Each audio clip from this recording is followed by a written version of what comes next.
In my previous video, I went through the documentation of the new shadcn UI components. And in this video, we are going to actually be using one of the components, Pagination, to apply to our project. And this is what we are going to be building, a simple pagination with cards. And I'm just going to be walking you through on how to create this. So let's get to it.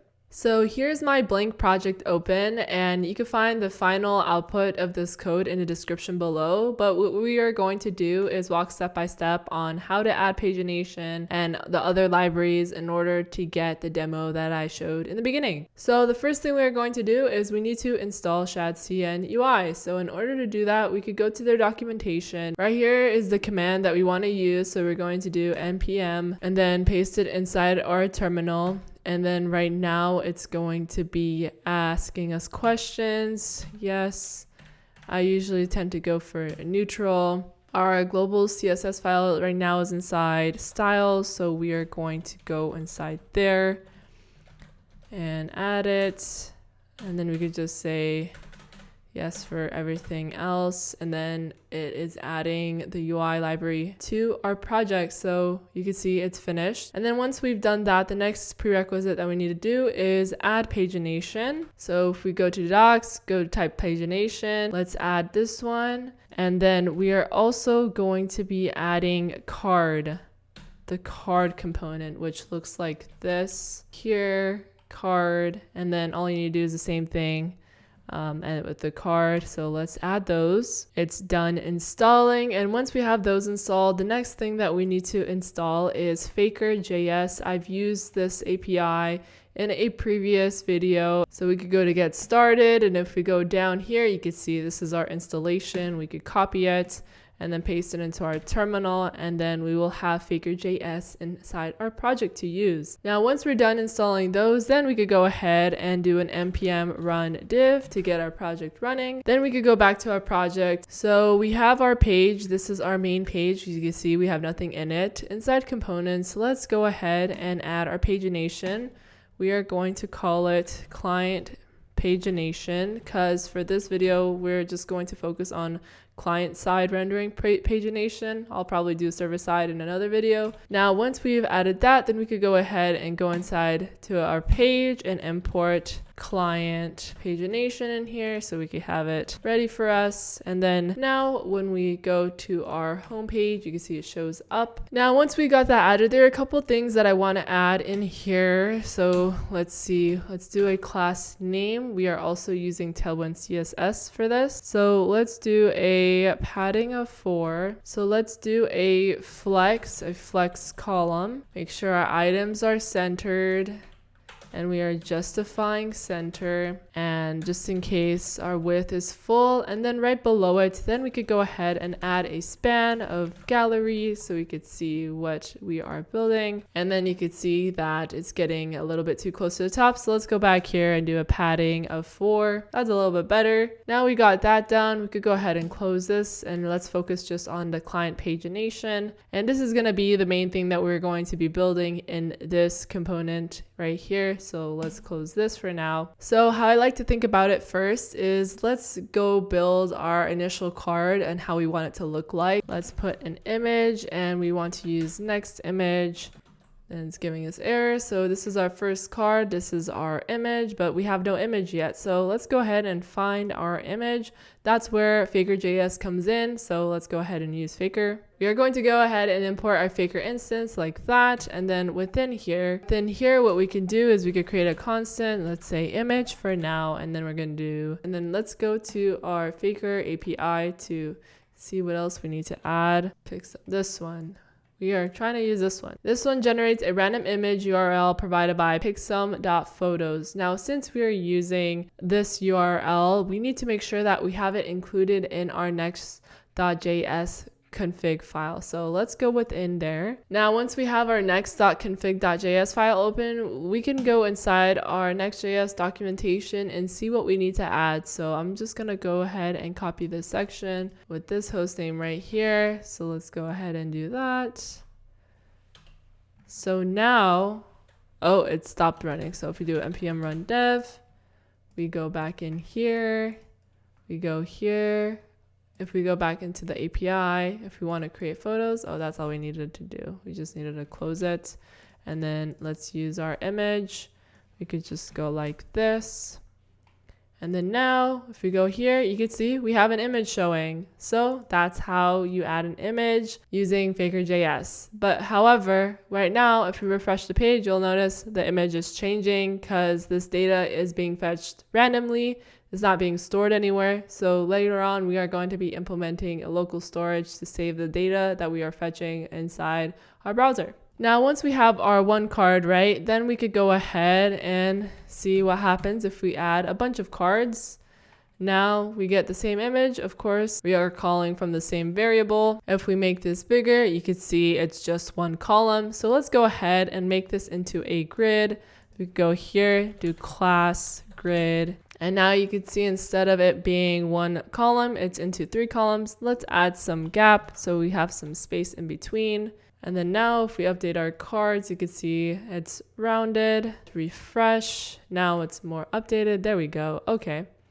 We're getting somewhere. Now we also want to take into account for responsivity. If we make this bigger, you can see it gets really big. Small screen, let's do 1. So now it's a little bit more responsive. If we go shrink it, there we go. So now we understand that. How do we make it where if we have a lot of images that we have this pagination? Now let's get to that part. Let's first get our data, right? Right now everything is done. Right now everything is hard coded. So let's do it a little bit better. We are going to go ahead and create a constant for data. We are then going to need to make this a use client component. And then within here, we could go ahead, do use state. Now we want to also give this a type. So what we are going to be returning is this is going to be an image, which is a string, which this is, right?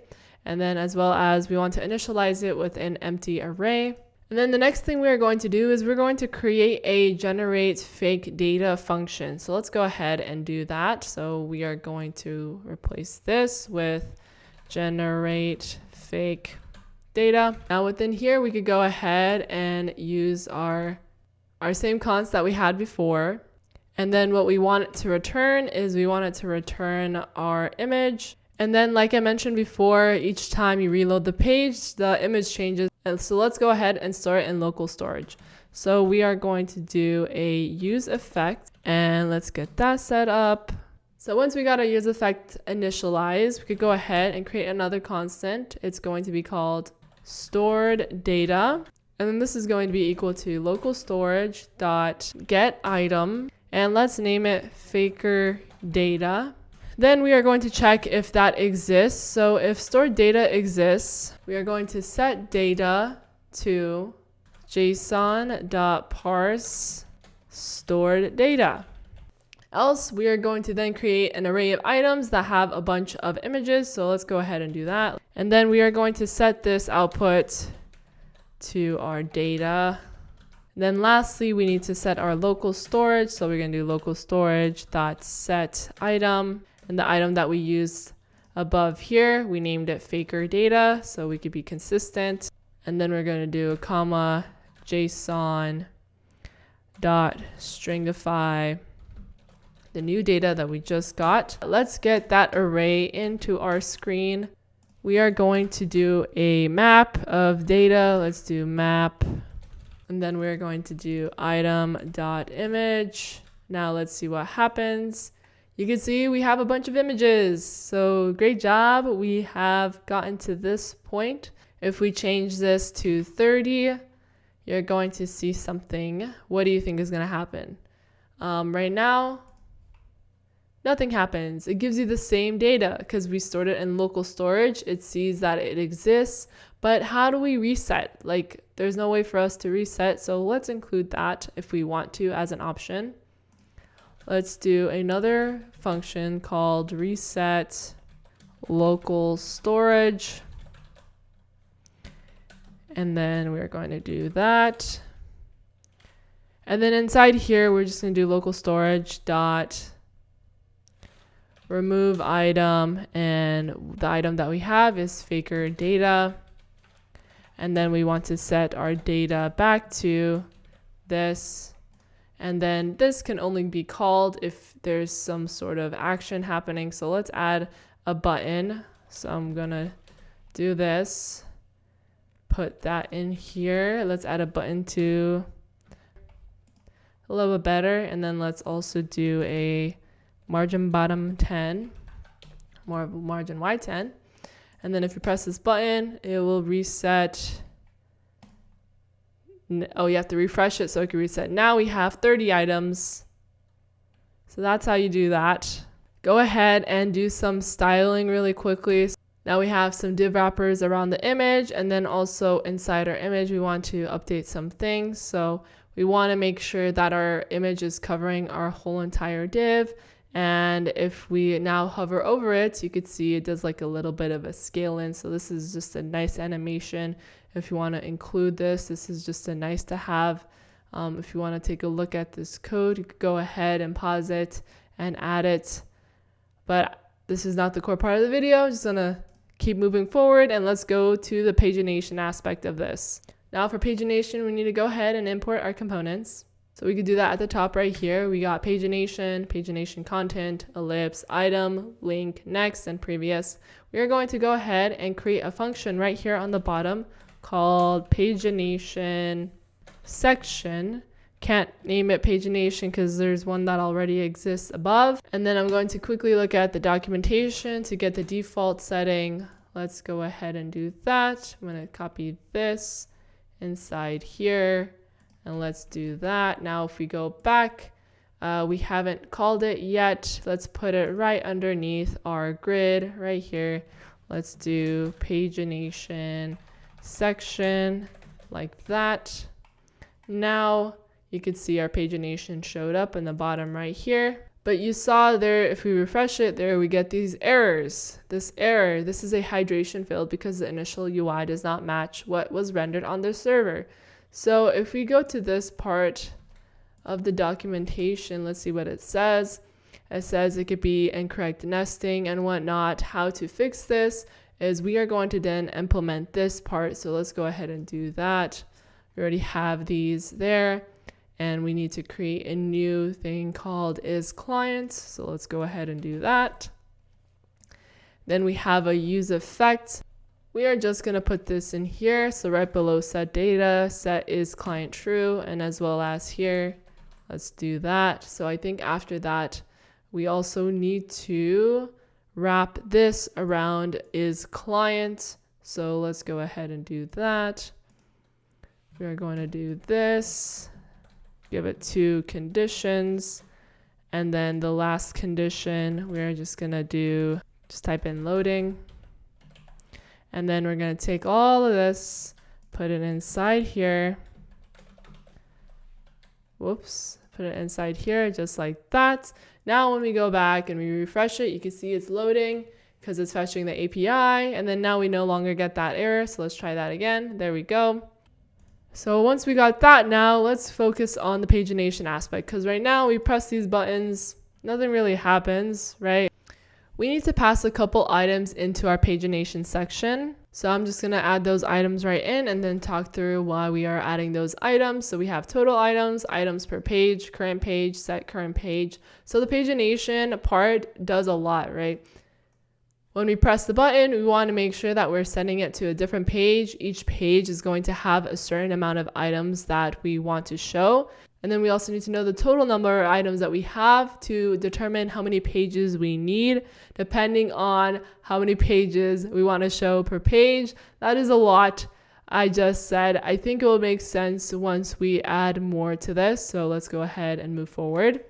And then right underneath here, we're going to add some logic. So we're going to go ahead and do that. So we want to determine how many pages we want to show. And to do that, we have a for loop. We do some calculations. We take the total amount of items divided by the items that we want per page that come from here. Now these will come from this section right here, which we need to add. So let's go ahead and do that actually. So we could go here. So I'm going to add those variables right here, and they are current page, set current page. So we are setting the default page to the first page. Items per page, we want 6 items per page. That's pretty straightforward. And then right underneath this, we need to do some more calculations. So we need to determine the last item index. And in order to do that, we take the current page and we multiply it by the items per page. And our first index is the same thing. Last item index, right, is what was determined from the previous one. And then we want to subtract it by the items per page. Current items is the items that we want to be shown on the screen. So we could take these and then we want to put it inside our pagination selection. To do that, we're going to go ahead and paste it in. Total items, which is data.length. Items per page is the items per page that we set above. And same thing with current page is the current page that we set above. And the same thing with the set current page. So we're passing those into our pagination section, and we are going to then be using it within our pagination. So then we could go ahead and continue where we last left off. And in here, we could go ahead and remove this. Let's update what we want our pagination items to be. So we want a previous, right? We want a previous as well as a next button. So now if we go down here, we have the previous and the next button. If you want to just keep it at that, that's fine. Let's add these functions in. So whenever we press these buttons, we want them to perform a specific action. And those actions are right here. So we have handle next page. If current page is less than pages.length, then we want to add a page. If for previous page, if current page is greater than 1, then we want to subtract the page, right? And these conditions should handle if you reach the end of it. That means it's not going to go ahead any further. If you want to go back one and you're already at the end, it's not going to go back or give you any errors. So that should handle that. So now if we go ahead and try it, let's see if we refresh the page. Loading it.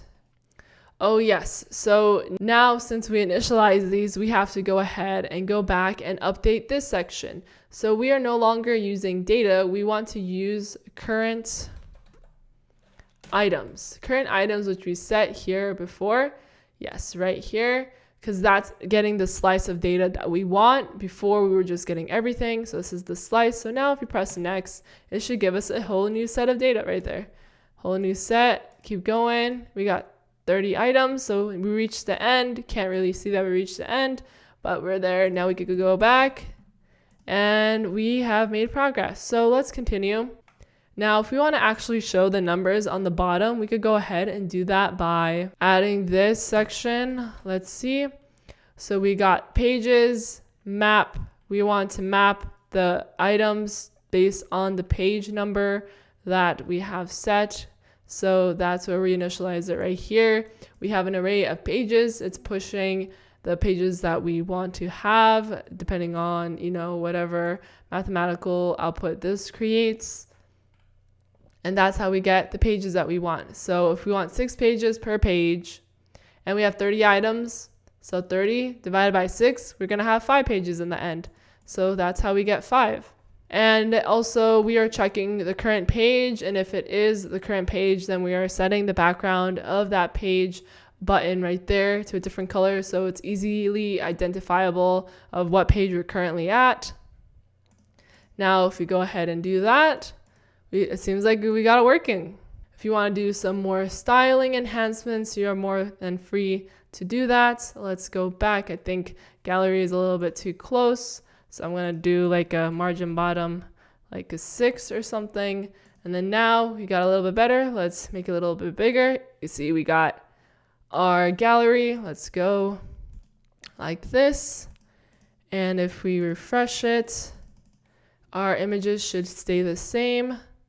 And we can make this loading a lot better, but for now, I think it's okay. And yeah, we got our pagination working. And that's it for this video. I hope it was helpful. Let me know if you have any questions in the comment section below. All the code and resources will be provided in the description below. And don't forget to subscribe if you like this sort of content. And thanks for watching.